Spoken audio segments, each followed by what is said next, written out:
От Торонто до Монреаля 540 километров, если ехать по шоссе. И сегодня я покажу весь путь. Стартую из дома. Поехали.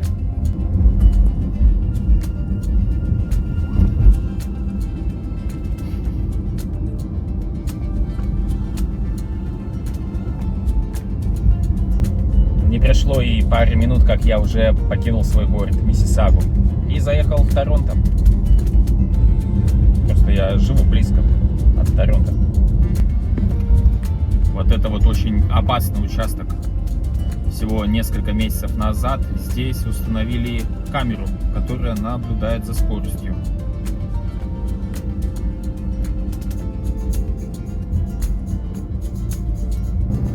До ближайшего шоссе тоже недалеко, всего несколько километров. Шоссе под номером 427.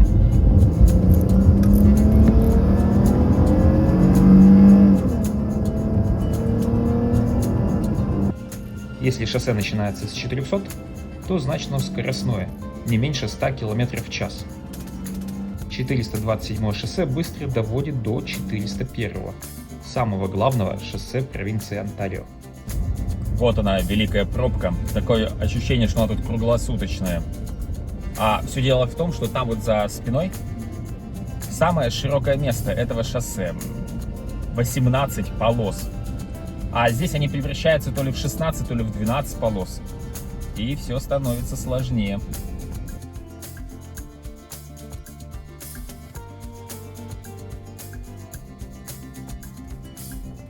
«401 шоссе борется за звание самого загруженного шоссе Северной Америки. По-моему, до 500 000 автомобилей в день. И ладно бы легковушек. Шоссе постоянно забито фурами.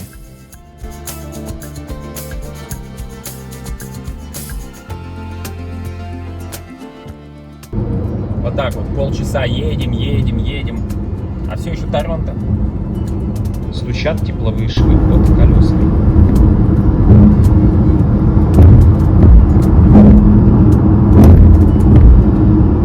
Качество дороги на троечку. Я часто шучу, что асфальт прямо по шпалам приложили, потому и стучит. Кстати, о шпалах. Если увидели над головой железнодорожный мост, то знайте, вы выехали из Торонто. Весь участок 401 шоссе, проходящего через Торонто, проехали. Только хотел сказать, что выехали, теперь все в порядке. Как опять скорость трафика упала, и у меня нехорошие предчувствия, что впереди либо авария, либо construction, ремонт дорог.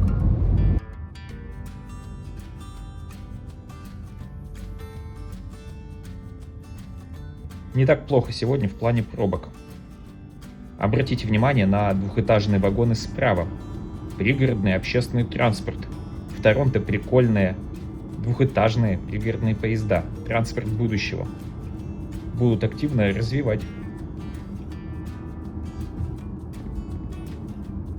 Ну все, уже не только городская черта закончилась, но даже проехали скоростную дорогу платную. Можно сказать, окружную вокруг Торонто, если денег достаточно. Здесь же примерно и заканчивается Go Transit, система местных электричек, но они все еще бегают на дизеле, назовем их электричками. И начинается зеленый пояс, парковый пояс вокруг всего Торонто. Уникальное природное явление. И заповедник. Зеленый пояс вокруг Торонто позволяет сохранить природу от вырубки под поля и застройку. Что важно, нет разрыва в заповеднике, что позволяет животным мигрировать по округе, а не быть запертым в изолированных лесах.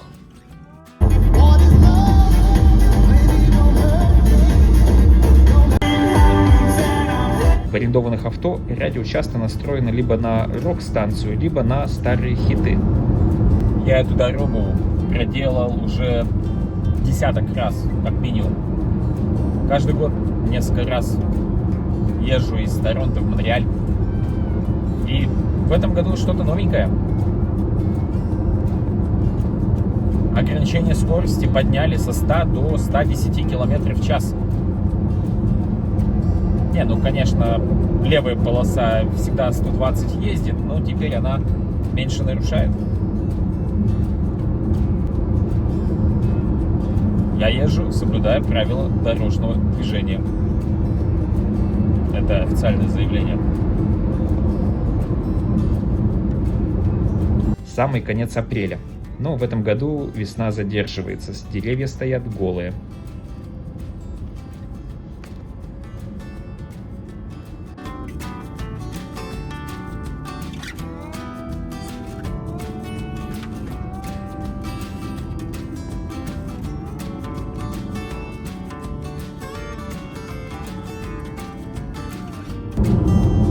Все, трехполосная дорога закончилась. Дальше почти до самого Монреаля будет 2 полосы. И, честно говоря, я счастлив, что у этой машины есть адаптивный круиз-контроль. Выставил скорость, встал в ряд, и она себе пилит. А если кто замедлился впереди, она сама замедлится. Кто-то ускорился, она ускорится.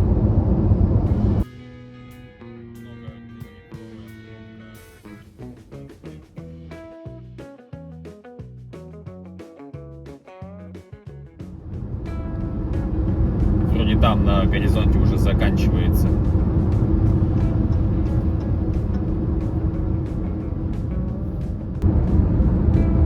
Помню, несколько лет назад, когда ездили на 1000 островов, вот так же попали. И там было намного круче.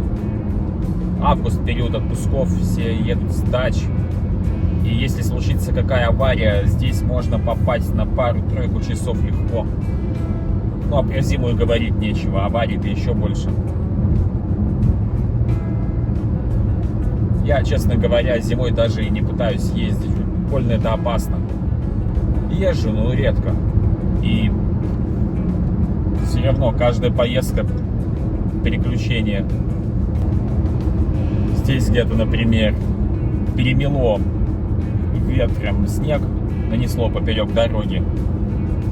И вроде как неглубокий снег. И машина, которая ехала впереди передо мной, перепугавшись, резко нажала тормоз. Ну нельзя так зимой делать. Плавно снижаешь скорость, вцепился в руль, держишь прямо и пробиваешь эту снежную массу. Еле увернулся по обочине.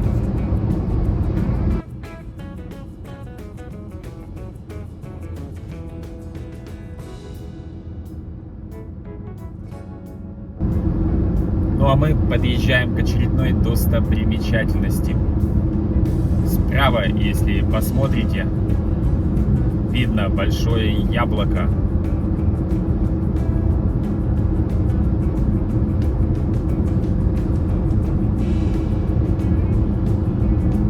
Остановка, где пекут яблочные пироги, а детей развлекают небольшим контактным зоопарком.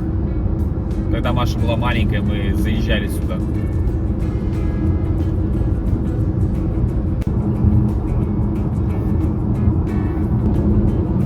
Доехали до Кингстона. Город уже большой, поэтому и хайвей здесь расширен до 3 полос. И появляются время от времени разгонные полосы и полосы съезда. Шутка ли сказать, 7 выездов на хайвей. Сам город хорош, я в нем тоже бывал и однозначно достоин отдельного видео.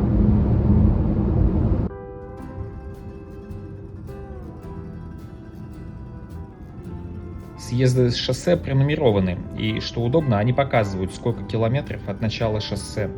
То есть съезд 617 в Кингстоне находится в 617 километрах от границы с Детройтом, где это шоссе начинается. А мы заехали в районе 350 километра. То есть проехали 270 километров, полпути. После Кингстона дорога опять сужается до 2 полос.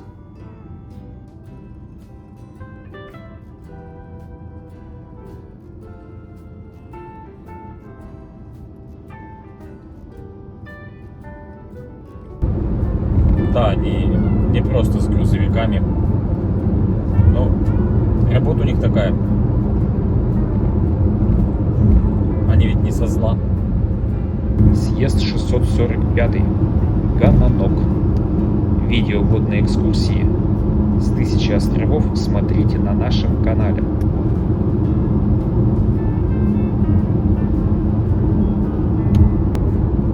Совсем недалеко мост, по которому можно переехать в США. Я переезжал, правда, на моем пути назад из Бостона в Торонто. Технически там даже 2 моста. Но не параллельно, как вы могли подумать. Последовательно. 2 рукава реки, 2 моста.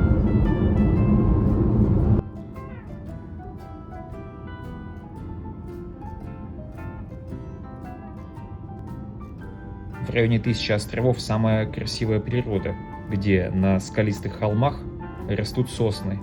И даже для шоссе пришлось прорубать путь в скале. Здесь я и сделаю первую остановку. Удобный съезд с шоссе для отдыха.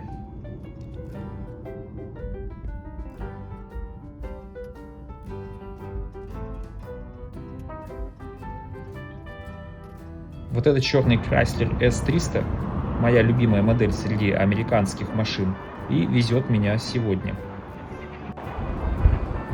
Целая серия центров для отдыха вдоль дороги. Всего их, по-моему, 19 на 800 километров пути. То есть каждые 70 километров, каждые 40 минут можно остановиться и отдохнуть.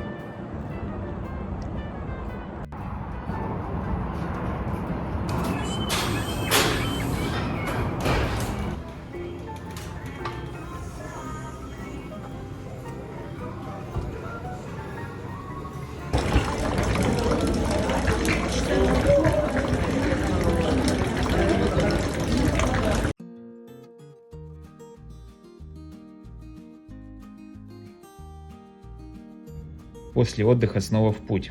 Вторая половина пути уже не может предложить ничего нового в качестве пейзажей или достопримечательностей. Пусть не обижаются жители многочисленных городков по пути, где есть и исторически значимые поселения, но для дневной поездки они далековато от Торонто, а на целые выходные программу развлечений сложно набрать. Только по пути и заскакивать, что, кстати, неплохая идея. Среди мелькающих эстакад над шоссе проскочила и развязка на 720-м километре, то есть в 360 километрах от Торонто, которая ведет в Оттаву. Если свернуть на нее, то меньше чем через час можно оказаться в столице Канады. Оттава ближе к Торонто, чем Монреаль. Тут замедлюсь и покажу, где заканчивается шоссе под номером 401 на границе с Квебеком. Все, 401 шоссе закончилось. Началось шоссе номер 20, потому что мы пересекли границу между Онтарио и Квебеком. Мы на французской земле, франкоговорящей земле.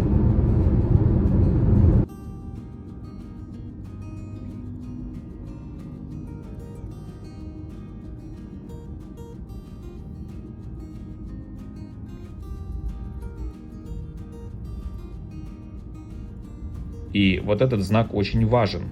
На въезде в город, перед мостом на остров, где стоит Монреаль, предупреждение, что правый поворот на красный свет запрещен.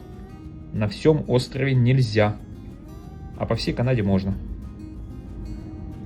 В пригороде Монреаля скорость ограничивают до 70, а порой и до 50 км в час. В небе появляются самолеты, что говорит о близости аэропорта Монреаля. А затем с шоссе открывается вид на высотки в центре города.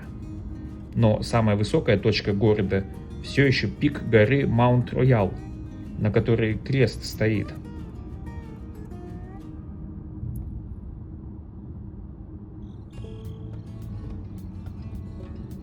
Все, съезжаем с шоссе на улицы города.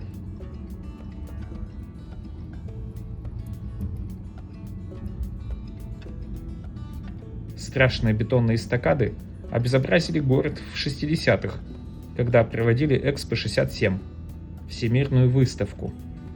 Сейчас эстакады ремонтируют, но сносить не планируют. Я же решил сделать небольшое отступление от маршрута, чтобы проехаться по главной улице Монреаля – Сент-Кэтрин.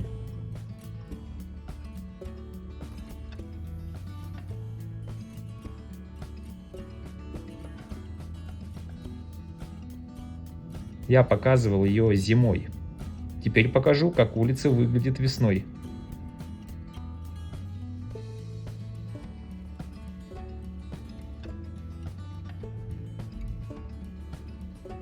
И из 5 полос движется только одна. Остальные используются под парковку или посадку-высадку пассажиров. Очень много различных заведений на этой легендарной улице.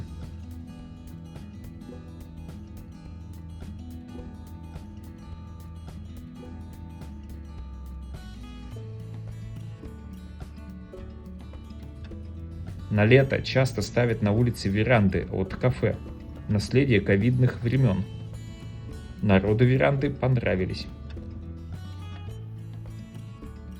Ну а я доехал до гостиницы в современном небоскребе. А значит, с этажа можно полюбоваться видами Монреаля.